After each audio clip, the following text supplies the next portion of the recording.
Halo semuanya, Assalamualaikum warahmatullahi wabarakatuh. Apa kabarnya kalian? Mudah-mudahan dalam keadaan sehat ya, amin.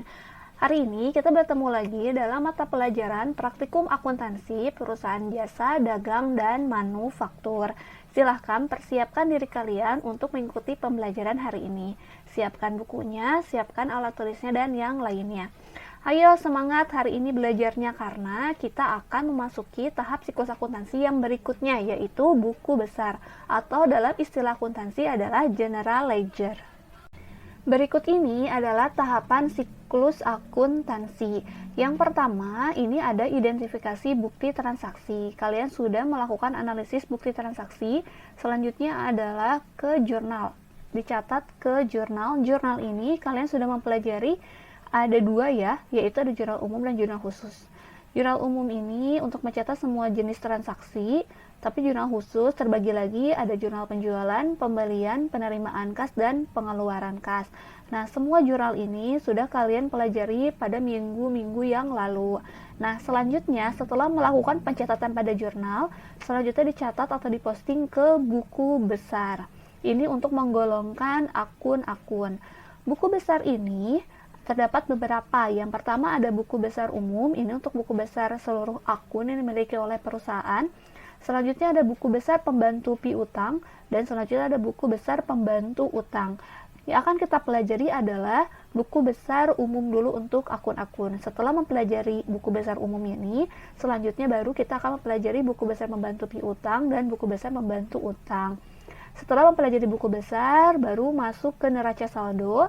Setelah itu penyesuaian, lalu laporan keuangan sampai akhirnya ke penutup. Jadi kita masih baru di tahap dari jurnal, baru ke tahap buku besar ini. Yang selanjutnya, pengertian dari buku besar.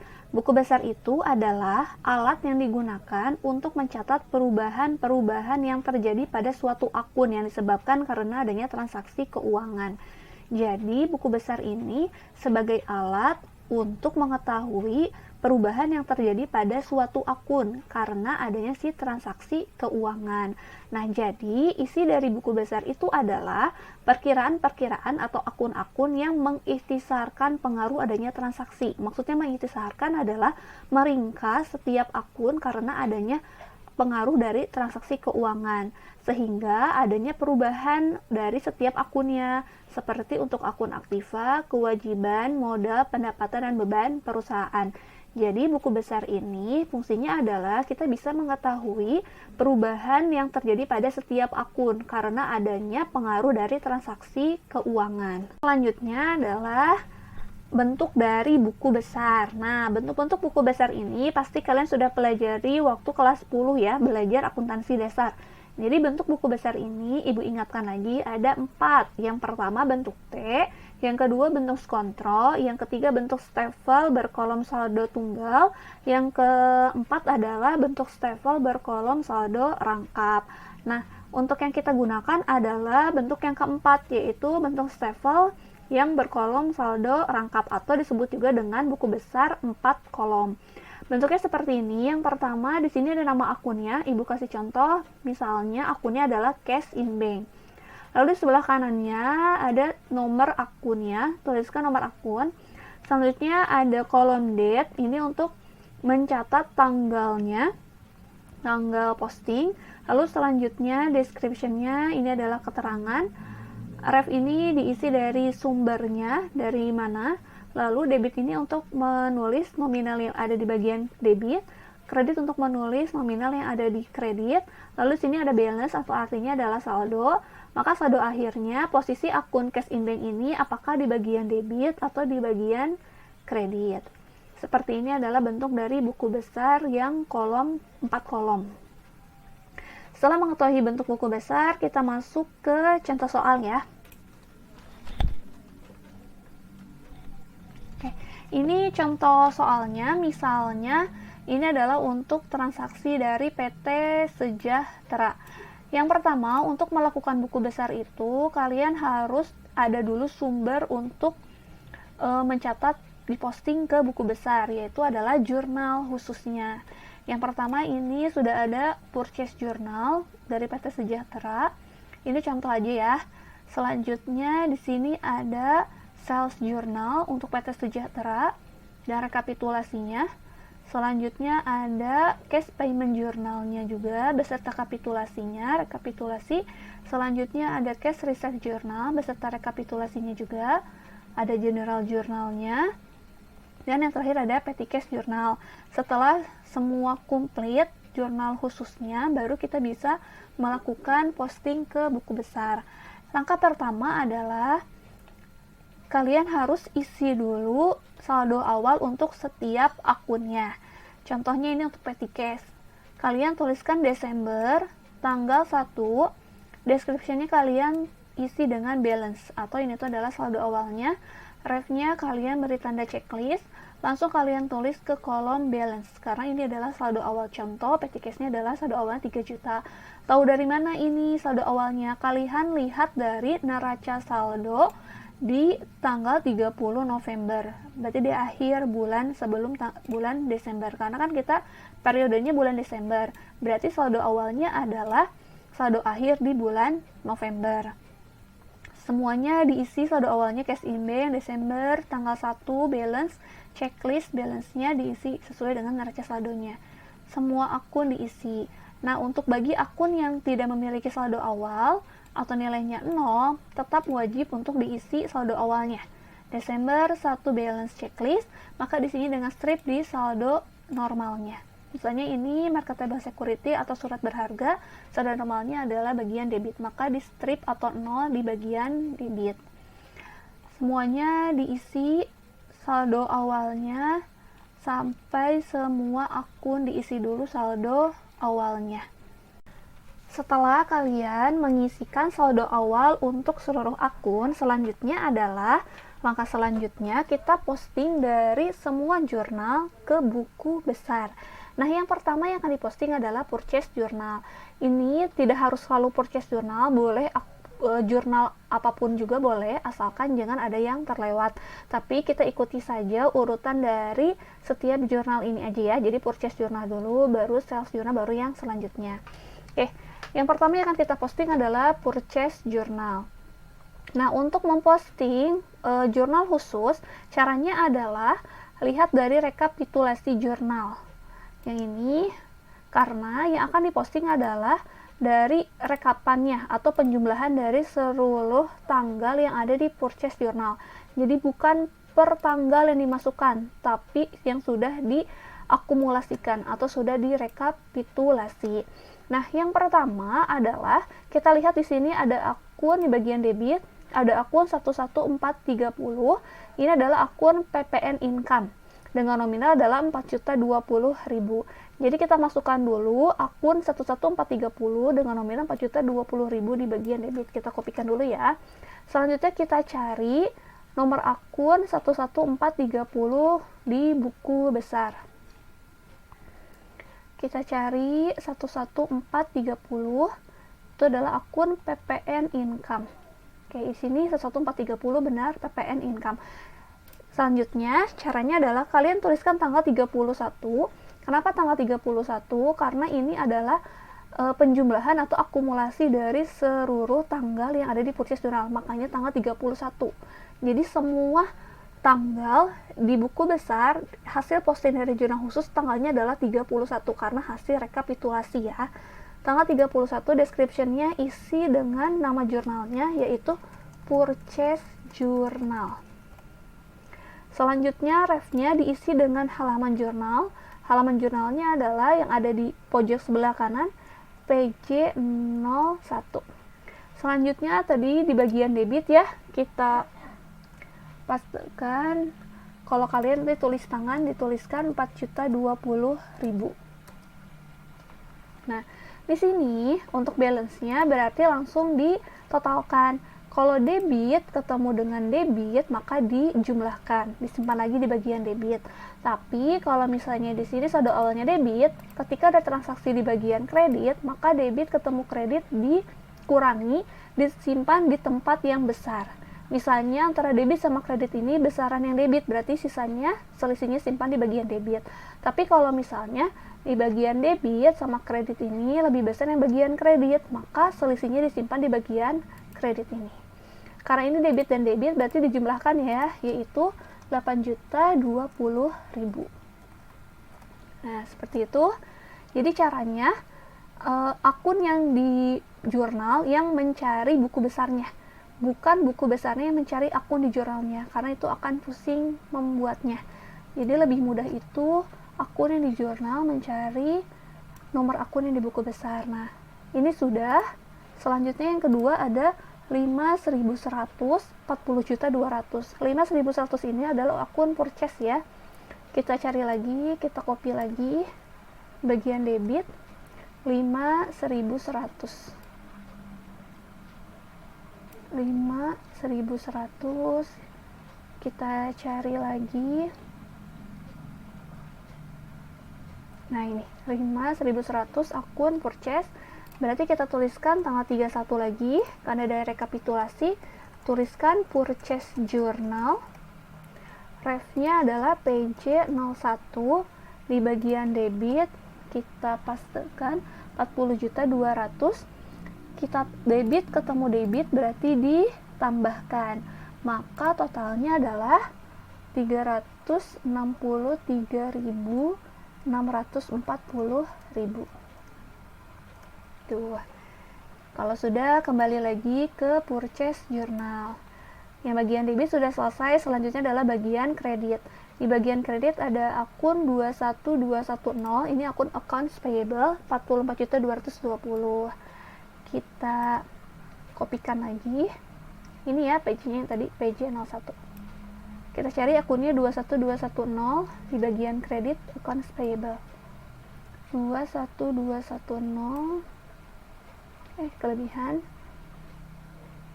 21210. Oke, ini adalah accounts payable 21210. Tuliskan lagi tanggal 31, description-nya purchase journal. Ref-nya tulis PJ01, halaman jurnal yang pertama. Tadi accounts payable ada di bagian kredit, kita kopikan. Berarti kalau kredit ketemu dengan kredit berarti dijumlahkan ya.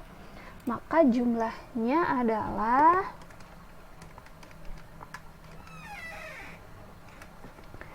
jumlahnya 100.320.000. Oke. Kalau sudah, kita kembali lagi ke jurnalnya. Oke, di purchase journal ini sudah selesai untuk semua akunnya. Nah, kalau sudah selesai di purchase journal, baru kita masuk ke jurnal selanjutnya, yaitu sales journal. Oke, di sales journal ini page-nya SJ01. Sama caranya, lihat lagi rekapitulasinya, bagian debit dulu ya.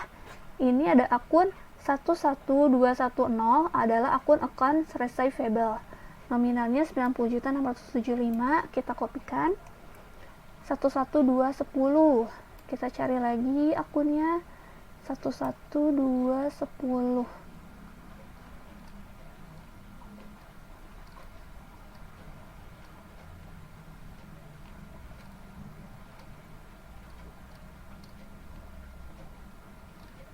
Nah, ini account receivable 11210. Kita tuliskan tanggal 31 lagi. Tapi description-nya adalah sales journal karena kita lagi posting sales journal, maka ref-nya SJ01. Di bagian debit kita pastikan berarti ini adalah dijumlahkan karena debit ketemu dengan debit, maka jumlahnya adalah 147.875. 147.875.000, maaf. Selanjutnya, kalau sudah, kita kembali lagi ke sales journal. Oke, sales journal bagian debit sudah selesai. Selanjutnya kita ke bagian kredit. Bagian kredit ini ada akun 21213 8.210 adalah akun PPN outcome. Kita kopikan lagi nominalnya 21213, kita cari lagi buku besarnya untuk 21213. Kita cari lagi nomor akunnya 21213 PPN outcome. Oke, ini ya PPN outcome, kita tuliskan berarti tanggal 31. sales journal, refnya SJ01. Ini di bagian kredit ya, tadi kita pastekan kredit ketemu kredit, maka dijumlahkan, maka jumlahnya adalah 16.710.000. Kalau sudah, kembali lagi ke sales journalnya. Oke, ini akun yang pertama sudah di bagian kredit, sekarang di bagian kredit akun yang kedua, yaitu 4.100 untuk akun sales. Kita cari lagi, kita copy 4.100, kita cari akunnya 4.100 untuk akun sales bagian kredit. 4.100 kayak ini ya, sales 4.100, masukkan lagi tanggal 31, descriptionnya sales journal, maka refnya SJ01, di bagian kredit kita pastekan, berarti kredit ketemu kredit, dia dijumlahkan, maka totalnya adalah 711.945.000. Nah, ini sudah selesai, kita kembali lagi ke sales journal. Nah, di sales journal ini, karena kita sudah selesai semua akun ya. Kalau sudah, berarti kita ke jurnal yang berikutnya, yaitu cash payment journal. Nah, Ibu berikan contohnya hanya 2 jurnal ya, yaitu purchase journal dan sales journal. Nah, untuk ke jurnal yang selanjutnya, ke cash payment, cash receipt, general, dan petty cash journal itu caranya sama. Lihat dari rekapitulasinya, debit dulu satu-satu per akun, dicari nomor akunnya, masukkan nominalnya sesuai dengan posisinya yang ada di jurnal. Nah, tanggalnya adalah tanggal 31, description-nya isi dengan cash payment journal, dan ref-nya diisi dengan halamannya. Misalnya, cash payment journal, maka halamannya adalah CPJ 01. Kalau CRJ, cash receipt journal, maka CRJ 01. Lalu general journal berarti nanti refnya GJ 01, dan untuk petty cash journal berarti nanti refnya PCJ 01. Nah, kalau sudah semuanya, baru selesai menghasilkan buku besar. Nah, ini contohnya kalau misalnya sudah selesai semuanya. Misalnya ini sudah diposting ke semua akun dari semua jurnal, maka ini petty cash-nya. Dari sini petty cash tanggal 1-nya ada saldo awal 3 juta. Ternyata di buku besar petty cash terdapat tanggal 31 dari cash payment journal, debit 2.475.000, debit ketemu debit, maka dijumlahkan menjadi 5.475.000. Terdapat lagi tanggal 31 dari petty cash journal, PCJ 01, kreditnya 3.025.000, debit ketemu dengan kredit, maka dikurangi. Nah, selisihnya disimpan di tempat yang besar. Antara debit dengan kredit, 5 juta dengan 3 juta lebih besar yang bagian debit. Maka sisanya atau selisihnya disimpan di bagian debit, yaitu 2.450.000. Artinya, petty cash memiliki saldo akhir adalah 2.450.000. Yang awalnya 3 juta berubah menjadi 2.450.000. Kenapa bisa berubah? Karena adanya pengaruh dari transaksi keuangan. Nah, transaksi keuangan untuk petty cash journal adalah adanya si pengisian kembali kas kecil ini, lalu juga ada pengeluaran kas kecil yaitu 3.025.000. Makanya ini adalah fungsi dari buku besar untuk mengetahui ringkasan dari setiap akun karena adanya transaksi keuangan yang mempengaruhi perubahan tersebut terhadap akun ini. Gitu. Nah, ini cash in bank-nya ada cash receipt sama cash payment, caranya sama. Selanjutnya terus untuk semua akun diisikan, diposting ke buku besar sampai semua akun terisi.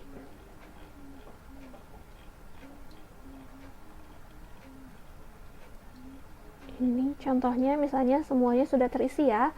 Kalau sudah terisi berarti untuk buku besar umum ini sudah selesai.